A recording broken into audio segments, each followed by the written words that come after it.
आधी सर आपण मला सांगा, नंदुरबार लोकसभा क्षेत्राची बाबतीत जर बोलायला गेलं, आपण खासदार झाल्यानंतर हे कोणकोणत्या प्रकारचे विकास कामाचे प्रयत्न आपले चालू आहेत?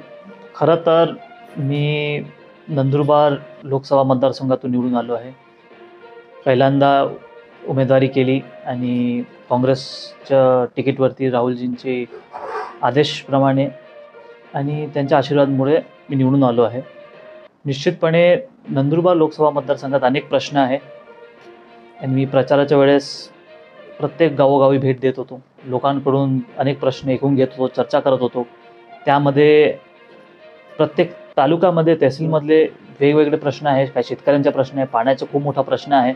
मी तिथे तेही मांडलं आहे. तापी बुराईबद्दल महत्त्वाचा प्रश्न आहे आणि तापी बुराईबद्दल मी एक क्वेश्चनही टाकलं पार्लिमेंटमध्ये, त्याबद्दलही उत्तर आलं. तसंच टावर मोबाईल कनेक्टिव्हिटी आज नाही आहे. अनेक रिमोट आहे, ग्रामीण भाग आहे, दुर्गम भाग आहे, तिथे नेटवर्क नाही, टावर्स नाही आणि जिथे टावर आहे तिथे इंटरनेट कनेक्टिव्हिटी खूप स्लो आहे. तर असं असताना मंत्र्यांनाही भेटतो आहे मी, त्यांना टावरची मागणी दिली की हे टावर आहे, आम्हाला BSNL टावर द्या का जे पण कोणते कंपनीज असेल त्यांची टावरची मागणी द्या, म्हणजे मागण्या केले. तर तसे टावर अगर दिले तर इंटरनेट कनेक्टिव्हिटी वाढेल. कनेक्टिव्हिटी वाढणं गरजेचं याच्यासाठी आहे आणि ते विषय पार्लिमेंटमध्ये मी सुद्धा मांडले.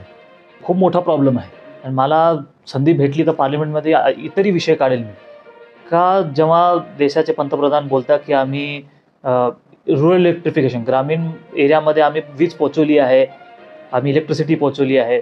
2018ला त्यांनी असं आश्वासन दिलं होतं. मला तो खूप मोठं खोटं आश्वासन होतं ते. अजूनपर्यंत अगर ग्रामीण एरिया बघणार तिथे अजूनपर्यंत वीज पोचली नाही आहे. मग त्यांनी स्पष्टीकरण दिलं सरकारने की आम्ही फक्त जे रेव्हेन्यू विलेजेस आहे त्यांना आम्ही पोचवलं, पण आमच्याकडे अजूनही रेव्हेन्यू विलेजेस आहे तिकडे अजून वीज पोचली नाही.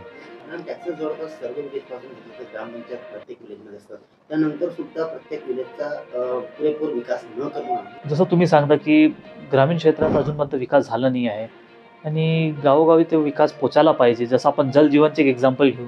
जलजीवनचं इतका मोठा भ्रष्टाचार मला वाटतं फक्त काय नंदुरबारने सांगत, महाराष्ट्राने सांगत, देशभरात झाला आहे. अनेक खासदार ते प्रश्न उपस्थित करत आहे की जिथे पाणीचं स्रोत नाही तिथे तुम्ही हेड फिक्स करून टाकलं आहे, पाईप बसवून टाकले आहे, सर्व केलं आहे, तिथे टाकी नाही, बिले काढले गेले, पैसे काढले गेले, ठेकेदार गायब झाले. तर असं असताना एवढं मोठं प्रोजेक्ट अगर देशात राबवत आहे तरी पाणी पण पोचवू नाही शकत तुम्ही. आणि जे एक्झिस्टिंग रोड होतं ते खराब खोदून ठेवले आणि ते खराब झाले. त्याचे रिपेअर कधी करणार, त्याचा खर्च कुठून निघेल, त्याच्याबद्दलही अजून काही स्पष्टीकरण नाही. लहान लहान गोष्टी आहेत त्याच्यावर सरकार बिलकुल लक्ष देत नाही. सिंचनाचा खूप मोठा प्रश्न आहे आणि महाराष्ट्रभरात तर एवढं माझा अभ्यास नाही, पण नंदुरबारबद्दल मी निश्चितपणे सांगू शकतो की सिंचनाबद्दल मोठा प्रोजेक्ट आणायला पाहिजे. त्यासाठी मी जलशक्ती मंत्री आहे असो काय असो त्यांना भेटायचे प्रयत्न करतो आहे आणि सर्व पक्षी असायला पाहिजे. हे राजकारण नाही आहे.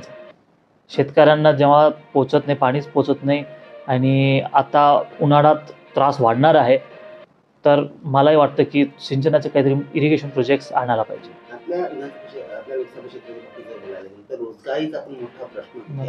काय सांगणार रोजगारी करता काय प्रश्न? रोजगारचा खरंच मोठा प्रॉब्लेम आहे का नंदुरबारवरून स्थलांतर होणारे मजूर खूप जास्त आहे. आणि स्थलांतर होऊन ते गुजरातला जातात. गुजरातला जाऊन मग ते तिकडचे एजंट असतात काय असतं ते त्यांच्यावर जुल्मच करतात आणि मग ते लोकांना दुसरा काही पर्याय राहत नाही. तर रोजगारासाठी निश्चितपणे इथे काहीतरी उद्योग उभा राहायला पाहिजे. पण त्यासाठी पाण्याचे काय प्रश्न आहे ते सुटेल तर उद्योग येईल आणि MIDC डेव्हलप होईल. आणि मला वाटतं शहादामध्ये MIDC, शहादा जो माझा एक विधानसभा पण येतं माझ्या लोकसभा क्षेत्रात, तिथे मला वाटतं MIDCचे एक डेव्हलपमेंट होणार आहे. तर निश्चितपणे मला वाटतं थोडं आता प्रत्येक प्रोसेसमध्ये येतं. आपण खासदार आहात, प्रयत्न आपले सगळीकडे चालू तर प्रयत्नांना यश मिळत आहे. यश आता भेटणार असं सांगता येत नाही. आता प्रयत्नच चालले आहे आणि माझं जे मंत्र्यांना भेटतो या जे प्रश्न उपस्थित करतो त्याच्याबद्दल मला कुठेतरी माहिती भेटते, पण सॅटिस्फाईंग माहिती नसते की मला संतुष्ट नसतो मी की ही माहिती बरोबर आहे. तर निश्चितपणे मी माझं योगदान देतो. जसं आता कायदा असेल, कायदा बदल असेल तर निश्चितपणे कायद्यामध्ये काय दुरुस्ती असायला पाहिजे हे राजकारण नाही करत. मी कायदा दुरुस्ती कशी असायला पाहिजे ते मी त्यांना खरोखर सांगतो, वकील म्हणून आणि एक लोकप्रतिनिधी म्हणून. केंद्र सरकार आणि राज्य सरकारच्या बाबतीत जर बोलायला गेलं तर ते पक्षपात जर नाही करतात विकासाच्या मुद्द्यावर काय वाटतं? बघा आता इलेक्शन संपले आहे, लोकसभा झाल्या, विधानसभा झालं आहे. मला वाटतं राजकारण थोड्या वेळासाठी साईडमध्ये ठेवून टाकायला पाहिजे आणि विकासाच्या मुद्द्यावरती चर्चा होऊन जायला पाहिजे. राज्यात लाडकी बहीणमुळे तुम्ही राबवलं असेल, पण आज राज्याची तिजोरी खाली असं मला वाटतं. पैसे नाही आहे. तर अनेक स्कीम असणार, विकासाचे हे असणार, यासाठी अगर बजेट नसेल तर हे खूप पुअर मॅनेजमेंट आहे. प्रधानमंत्री महोदय लखपती बहन आणि सर्व गोष्टी पण करतात, वेगवेगळ्या प्रकारच्या योजना सांगतात, पण फक्त कागदोपत्री दिसतात. काय सांगणार? ते 10 वर्ष तेच करत आले आहे आणि मला वाटतं की हे पूर्ण 5 वर्ष अगर कंप्लीट झालं यांचं तेच करत राहतील आणि त्यांच्या काही योजना लोकांपर्यंत पोचत नाही. मला वाटतं एकदा सत्यात बसले जे लोक बसतात ते ग्राउंड रियालिटी विसरून जातात. जमिनी स्तरावर काय चाललंय आता त्यांना दिसत नाही. आम्ही विपक्ष म्हणून त्यांच्यासमोर आणायला पाहतो, पण ते ऐकायला तयार नसतात. जे दिवशी ऐकतील निश्चितपणे त्याची बदल घडेल. काय असं बोलता येईल, ज्या प्रकारची स्थिती महाराष्ट्रामध्ये काँग्रेस पक्षाची आहे, सेम स्थिती केंद्रामध्ये सुद्धा आहे? काय सांगणार? असं सांगता येणार नाही का. अगर जसं तुम्ही पाहणार काँग्रेस आणि काँग्रेसची सीट 99+1 आहे. एक अपक्ष उमेदवार आहे, त्यांनी सपोर्ट दिला काँग्रेसला, तर मजबूत आहे. तिकडेही जे विपक्ष आहे एकदम मजबूत आहे आणि भाजपचा जे 400 पारचा जो नारा होता ते कुठेतरी मला वाटतं जनतेने, काँग्रेस पक्षाने जनतेने कुठेतरी त्याला एक फुल स्टॉप दिले आहे, म्हणजे स्पीड ब्रेकर लावला.